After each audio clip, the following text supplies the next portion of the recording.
jambo hilo linapatikana siku kama hii ya leo. Na ndio maana al-Imam at-Tabi'i al-Jalil Ata rahimahullahu ta'ala anatuambia maneno haya, na wewe unatakiwa uyashike. In istata'ta an takhluwa bi nafsika ashiyata Arafa faf'al, ukiweza kukaa faragha wewe mwenyewe peke yako jioni ya siku ya Arafa, fanya hivyo.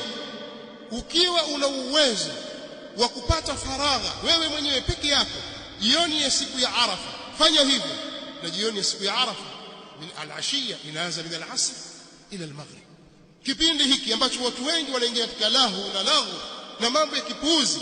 Tafuta faragha yako wewe, au faragha yako wewe na familia yako na ahli zako. Kaeni faragha, mumlilie Allah subhanahu wa ta'ala, mumuombe khairi za dunia na akhira, kama anavyoeleza Allah subhanahu wa ta'ala kuhusu watu wa khairi. Wa minan nasi man yaqulu rabbana atina fid dunya wama lahu fil akhirati min khalaq wa minhum man yaqulu rabbana atina fid dunya hasanatan wa fil akhirati hasanatan wa qina adhaban nar ulaika lahum nasibun mimma kasabu.